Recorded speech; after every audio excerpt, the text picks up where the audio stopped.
Hi and welcome back to my channel. तो आज है 2 जनवरी 2026। 2026 की तो हमने बहुत अच्छी स्टार्टिंग की है, ऑब्वियसली पढ़ाई करके, और तो कुछ करेंगे नहीं।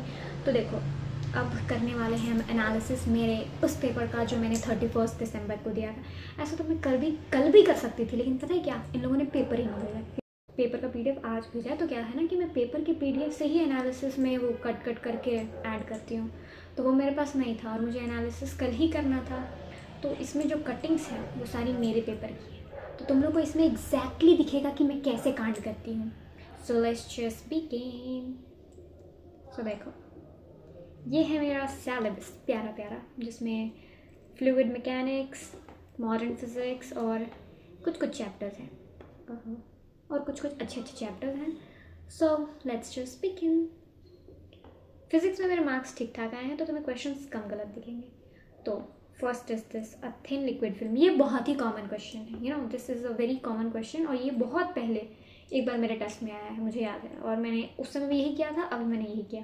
बट आई प्रॉमिस अब ये ऐसा नहीं होगा, क्योंकि अब मैंने एनालिसिस कर लिया है ना, और तुम लोग को भी बता दिया है। तुम लोग को बता दिया है तो मुझे पता है, अगर तुम किसी को पढ़ाओगे ना तो तुमको वो चीज़ बहुत जल्दी याद होगी और बहुत अच्छे से याद होगी। सो let's just begin. This is question number 4। Colour change कर लेती हूँ। तो लेट्स स्टार्ट। तो इसमें एक सिंपल फॉर्मूला है, T = F/12, तो वही लगाना था। हमसे थोड़ी गलती हो गई, हमने एक बार और इसको डिवाइड कर दिया। तो T/12 की जगह मैंने T/4L लगाया, पता नहीं क्यों। मेरे को शायद ऐसा है कि लगा होगा कि थिन फिल्म है, तो इसमें 2 सर्फेसिस की जगह 4 होंगे, यू नो बबल वाला केस, जैसे नॉर्मल में 2 होता है और बबल में 4, तो मैंने वो दिमाग लगा दिया। इसमें देखो मैंने क्या किया, इसमें मेरा आंसर 3rd आया है, बट ऑब्वियसली इसका आंसर 1st है, क्योंकि यहाँ पे 3 न्यूट्रॉन है, you know.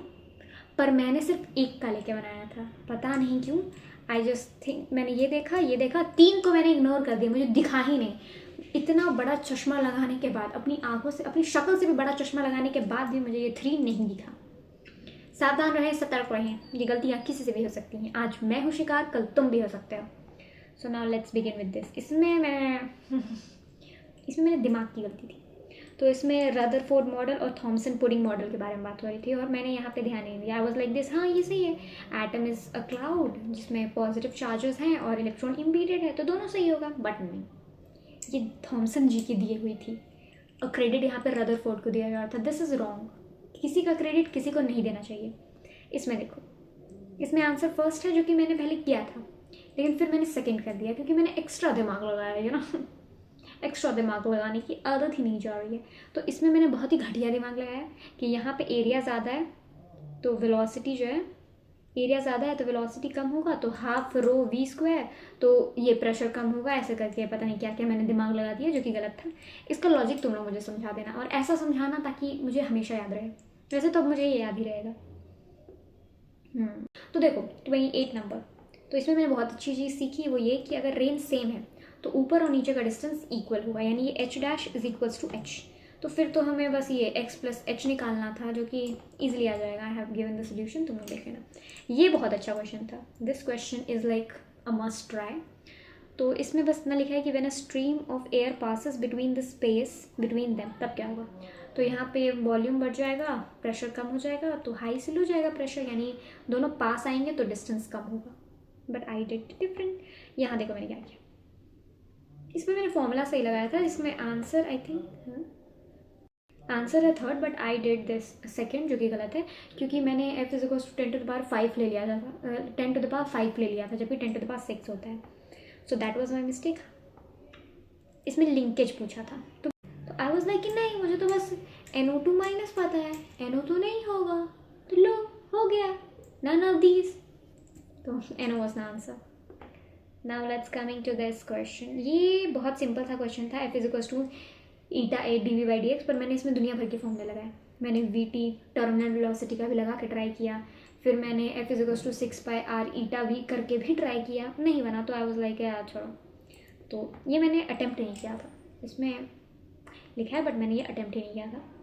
Now let's coming to this 52। ये मुझे नहीं समझ में आया, ये तुम लोग मुझे समझा देना। ये बहुत अच्छा क्वेश्चन था, मतलब मैंने इसमें नेट पे भी सर्च किया, but still I didn't get it. तो this 52 you have to explain me, so please do that. 69 का आंसर 2 है, 3 यू नो इरिथ्रो और थ्रियो का रिश्ता, जैसे EZ का होता है वैसे इरिथ्रो एंड थ्रियो। तो ये क्वेश्चन मुझसे नहीं बना, मैंने ये किया था, मुझे लगा कि नहीं, मुझे लगा यहाँ भी समानता की बात हो रही होगी तो इक्वल इक्वल कर देते हैं, बट ऐसा नहीं हुआ। एल्यूमिनियम कार्बाइड, देखो यही मैं तुम लोग को दिखाना चाहती हूँ कि मैं हमेशा पहला ऑप्शन सही करके फिर गलत कर देती हूँ, पता नहीं क्यों। इसमें देखो मैंने कितने कॉन्फिडेंस से मारा है, और हमेशा यही होता है, जो पहला करो वही आंसर सही होता है, बट स्टिल हमारी क्यूरियोसिटी होती है कि नहीं कुछ तो गलत है, दूसरे वाले पे हमारी चली जाती है। हम लोग कभी फोकस रह ही नहीं पाते हैं, हम लोग मतलब मैं, तो ऐसे कुछ कुछ गलतियाँ होती रहती। इसमें मैंने पता है क्या किया, मैंने इसमें मेरे को सब समझ में आया, मुझे आता भी था, इलेक्ट्रोफाइल मैंने सब देखा, बट ये OH को मैंने निगलेक्ट कर दिया। मुझे ये OH वहाँ दिखाई नहीं, मेरे को लगा ये कोई -M का ग्रुप है, तो इसलिए मैंने बिंदास ये मारा, और बिंदास नेगेटिव लेके आई हूँ मैं। देखो ये अच्छी लर्निंग थी, दिस वॉज अ लर्नफुल क्वेश्चन, इससे मैं सीखी हूँ, तुम लोग भी सीखो। तो इसमें यही है कि 2 आइसोमर्स सिस फॉर्म से हैं और 1 ट्रांस से हैं, और इसका आंसर 1 और 3 है, और मैंने 3 और 4 किया था। कोई बात नहीं, होती है ऐसे बड़े बड़े शहरों में, ऐसी छोटी छोटी गलतियाँ नहीं होती हैं, क्योंकि हम एस्पिरेंट्स हैं, एस्पिरेंट्स को ऐसी गलती शोभा नहीं देती हैं। ये मेरा गलत हुआ है, बट मुझे अभी तक समझ में नहीं आया क्यों गलत हुआ है, और मुझे डाउट है, क्योंकि इसमें इस कॉम्प्लेक्स को इन लोगों ने बताया है डायामैग्नेटिक, जबकि ये Ti+3 है, तो Ti+3 डायामैग्नेटिक तो नहीं हो सकता है। So this question is on hold. देखो ये क्वेश्चन था कि which will produce small crystal small CFE अगर वीक एलिमेंट है तो इसका आंसर ऑल ऑफ दिस है, बट आई डिड F-, क्योंकि मेरा ज़्यादा दिमाग चल रहा था वहाँ पे। Now let's coming to biology.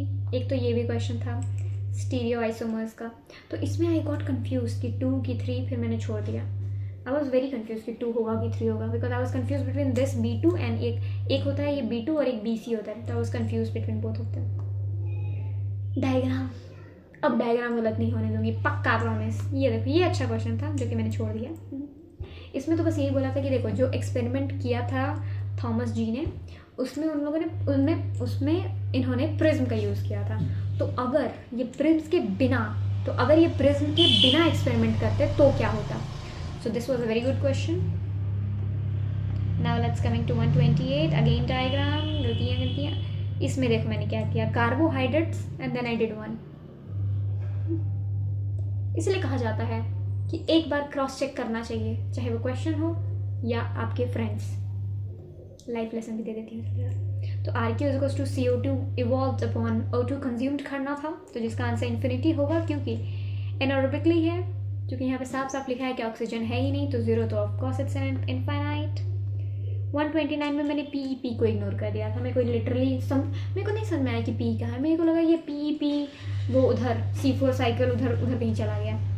So I did this mistake. ये देखो इसमें मैंने पता नहीं क्यों 4 किया, एंड देन आई रियलाइज कि नहीं ये तो 3 होना चाहिए, तो फिर मैंने तब तक मैं OMR फिल कर चुकी थी। इसमें मैंने कांड किया, मैं OMR फिल कर चुकी थी, उसके बाद मुझे दिखा कि यहाँ पे पिगमेंट पूछा है ऐसे, पता नहीं क्यों ऑल ऑफ द अबव देख के मुझे लगता है this is my bro, but ये गलत हो जाता है। ये देखो इन लोगों ने मेरे साथ धोखा किया, प्रोटोन की जगह इन लोगों ने प्रोटीन ग्रेडियंट लिखा, और मुझे लगा, मैंने सबसे पहले यही इल्यूमिनेट किया था कि प्रोटीन ग्रेडियंट क्या होता है, प्रोटोन ग्रेडियंट होता है। इन लोगों ने जानबूझ के गलती की है, बट नहीं, ये इन लोगों ने मेरे जैसे से लिखी थी। अब मुझे समझ में नहीं आया कि आंसर इन लोगों ने कैसे जस्टिफाई किया, पर पहला आंसर है एफरेंट आर्ट्रियोल। वैसे तो देखो हम सबको पता है कि glomerular capillaries are made up of tuft, glomerular capillaries are made up of tuft, तो पता है हमें कि ये एफरेंट आर्ट्रियोल से बनता है, जो कि प्योरली आर्टीरियल है, प्योरली, बट छोड़ो, हो जाती हैं गलतियाँ। इसमें भी देखो, इसमें वर्टिब्रा देख के आई डिड 26, फ्यूज्ड को मैंने इग्नोर कर दिया। मेन कैरेक्टर को देख के जैसे लोग साइड कैरेक्टर को इग्नोर कर देते हैं, बिल्कुल मैंने भी वैसे ही किया, बड़ी गलती थी मेरी। आज से मैं साइड कैरेक्टर को भी उतना ही वैल्यू दूंगी। सो ये थी मेरी लर्निंग, और इस पेपर में मैंने गलतियाँ कम की हैं, पेपर इजी था इसीलिए गलतियाँ कम की। अगर स्पॉट टेस्ट जैसा पेपर आ जाता ना तो मेरे भी आंसू निकल जाते।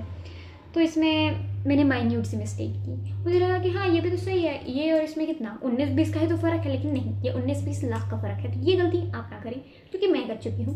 अगर मैं एक नेगेटिव लेके आ चुकी हूँ तो तुम लोग समझदार बनो ना, मैं तो पागल हूँ। हाँ ये भी अच्छा क्वेश्चन था कि अगर मान लो आर्टिफिशियल किडनी से जब हम हीमोडायलिसिस कराते हैं तो क्या नहीं होता है, तो नाइट्रोजनस वेस्ट के अलावा और कुछ नहीं होता है। तो yup, C and D was the answer and I did A and B. मतलब इस ऑप्शंस में से जो सबसे गलत हो सकता था मैंने उसे चुना। ऐसे ही मैं हर केस में करती हूँ। तो मुझे ये इसमें कन्फ्यूजन था कि फिल्ट्रेशन नॉन सेलेक्टिव प्रोसेस है या नहीं, तो आज मैं कंफर्म होती हूँ कि filtration is a non selective process. ये तो ये क्वेश्चन में मैं बार बार डाउट आ जाती थी, पर अब मुझे याद है ऐसे ई करके कि एक मसल बंडल तो endomysium, group of muscle bundle तो पेरीमाइसियम, और ग्रुप ऑफ का पूरा ही है तो फिर एपीमाइसियम। ऐसे करके मैंने याद कर लिया। तो this paper was bit easy और हो गया मेरा। तुम लोग बताओ कैसा चल रहा है तुम लोग का न्यू ईयर? अच्छे से पढ़ाई वढ़ाई कर रहे हो ना? देखो मैं भी पूरी कोशिश कर रही हूँ, जितना हो सकता है एक इंसान से मैं उतनी मेहनत कर रही हूँ। तुम लोग भी करो, पढ़ते रहो, बढ़ते रहो। मेरी हाइट नहीं बढ़ रही है लेकिन I am just 5'2", just like a Doraemon. I am a Doraemon इंस्पोकेड। तो डोरेमोन से इंस्पायर होकर मैंने अपनी हाइट बढ़ाने बंद कर दी। अब मिलते हैं आप लोगों से नेक्स्ट एपिसोड में। तब तक सुरक्षित रहे, पढ़ते रहे और डिस्ट्रैक्शन से थोड़ा दूर रहे। Bye bye.